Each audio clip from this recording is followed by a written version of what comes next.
परम पिता परमात्मा के लिए ही हमने भक्ति में कहा, त्वमेव माता च पिता त्वमेव, त्वमेव बंधु च सखा त्वमेव, त्वमेव विद्या च दृढ़ त्वमेव, त्वमेव सर्वम देव देव।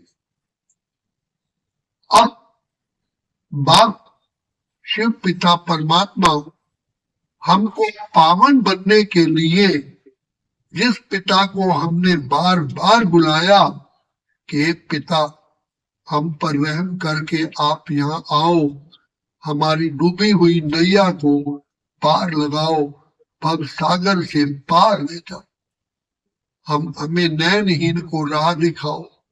अब पिता परमात्मा हमें आकर के हमारी पुकार सुन करके हमें कहते हैं कि बच्चे मुझ पिता को तुम याद करो, तो जिस पिता परमात्मा की याद की अग्नि से ही तुम्हारे सर्व पाप नाश होंगे।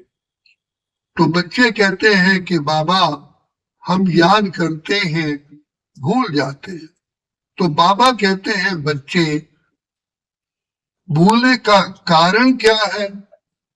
क्योंकि तुम देर अभिमान में हो, अपना आत्मा रूपी दीपक जलाते ही नहीं हो। जैसे मंदिर में जाते हैं, सबसे पहले भगवान के दर्शन करने से पहले दिया जलाते आए हो ना। अब स्वयं मैं तुम आत्माओं का पिता कहता हूं कि बच्चे पहले तुम अपने को आत्मा समझो, तुम आत्मा हो, अजर अमर अविनाशी हो। देह तो बच्चे तुम्हारा वस्त्र है, तुम कितने जन्म ले चुके हो, तुम अपने जन्मों को नहीं जानते हो, मैं तुम्हारे जन्मों को जानता हूँ। तुम आत्मा हो, अजर अमर अविनाशी हो, इस देह को चलाने वाली, देह द्वारा कर्म करने वाली तुम आत्मा हो। बाप हमें रियलाइजेशन कराते हैं कि बच्चे तुम आत्मा हो, तुम देह नहीं हो, नहीं हो, नहीं हो, तुम शुद्ध आत्मा हो। सत्य क्या है? क्या कहते हो, ये मेरा शरीर है या मैं शरीर हूं? जब कहते हो मेरा शरीर है तो इससे सिद्ध है कि आप शरीर तो हो ही नहीं। तो आप कौन हो? आप चैतन्य आत्मा हो। शरीर तो जड़ है, नाशवान है। शरीर में से जैसे ही तुम आत्मा बाहर निकलते हो, शरीर तो कुछ भी कर्तव्य कर ही नहीं सकता, ना करता है। तो कर्म करने वाली, देखने वाली, सुनने वाली, बोलने वाली आत्मा है। तो एक तो पहले को अपने को आत्मा समझो, क्योंकि देह समझने से देह की तरफ बुद्धि जाएगी, देह के संबंधों की तरफ जाएगी, देह के पदार्थों की तरफ जाएगी, देह की दुनिया में जाएगी। ये नेचुरल। तो जब तक अपने को आत्मा नहीं समझोगे तब तक मुझ पिता की तरफ आपका ध्यान नहीं जाएगा, क्योंकि मैं आत्मा का पिता हूं, मैं आत्मा का पिता हूं। तुम अजर अमर अविनाशी आत्मा हो। तो जैसे अपने को आत्मिक स्मृति में आप लाते हो, तो मुझ आत्मा का पिता परम पिता परमात्मा शिव बाबा है। एकदम बुद्धि में आएगा मैं आत्मा हूं तो मेरा पिता कौन?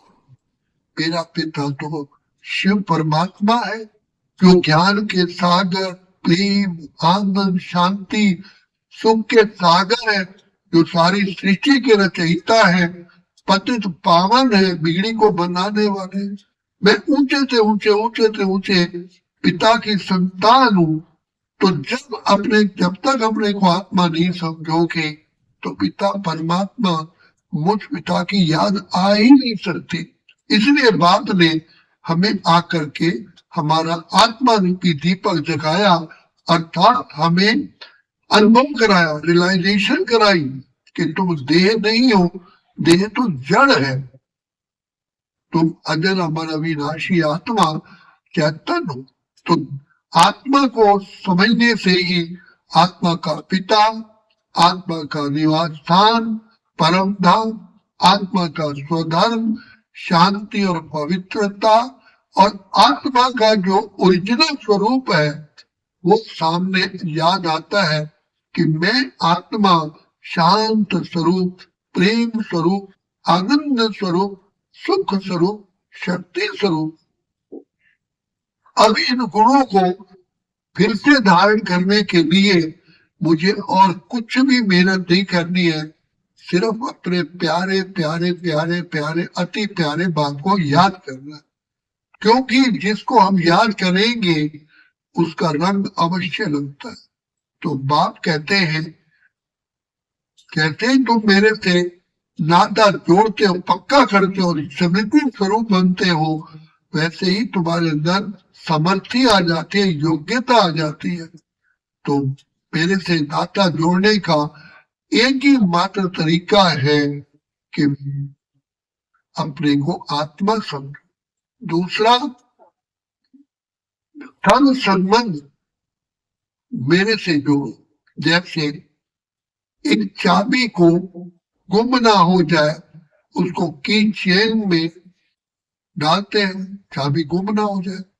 तो सर्व सुख की चाबी, शांति की, आनंद की, खुशी की चाबी बाप है। तो बाप को याद करने के लिए सर्व संबंध मेरे से ही जोड़ो, जो तुम भक्ति मार्ग में कहते आए, त्वमेव माता च पिता त्वमेव बंधु च सखा त्वमेव। तो जब सब संबंध मेरे साथ जोड़ोगे तो आपकी बुद्धि भटकेगी नहीं। माता भी मैं, पिता भी मैं, बंधु भी मैं, सखा भी मैं, शिक्षक भी मैं, स्वामी भी मैं, नैया भी मैं, खिवैया भी मैं, प्राणों का प्राणेश्वर भी मैं, तुम्हारा दिल का दिलवर भी मैं, तुम्हारे नैनों का नूर भी मैं। जब मैं ही सब कुछ हो गया, मैं अर्थात शिव बाबा ही मैं तुम्हारा हो गया, तो और कोई बुद्धि जा ही नहीं सकती।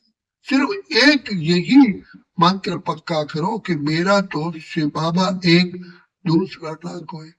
कहते भी आए हो कि भगवान जब आप आएंगे तो हम आप पर ही न्यौछावर जाएंगे, हम और किसी को भी याद ही नहीं करें। अब मैं आया हूँ, आया है शिव ईश्वर राह दिखाने के लिए, कलयुग वाली दुनिया स्वर्ग बनाने के लिए। अब मेरा प्यारा पिता जो दुख हरता सुख करता है, जो बिगड़ी को बनाने वाला है, जो जन्म जन्म के लिए मुझे सुख शांति आनंद खुशी से भरपूर करने के लिए आया है, ऐसा प्यारा बाप कल्प में एक ही बार मिलते हैं, फिर कभी भी नहीं। तो बाप ने हमें समय की पहचान दी। मैं कब आता हूँ, कैसे आता हूँ, तो मैं तुम बच्चों के लिए ही इस पतित विकारी भ्रष्टाचारी दुनिया में आता हूँ। तो बच्चे, मैं आया हूँ तुम बच्चों को फिर से डबल ताजधारी बनाने के लिए। एक तो पवित्रता का ताज, दूसरा रतन जड़ित ताज, जिससे तुम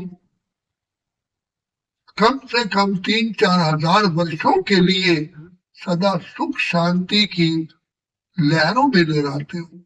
इतनी बड़ी प्राप्ति तुम बच्चों को मेरे द्वारा होती है।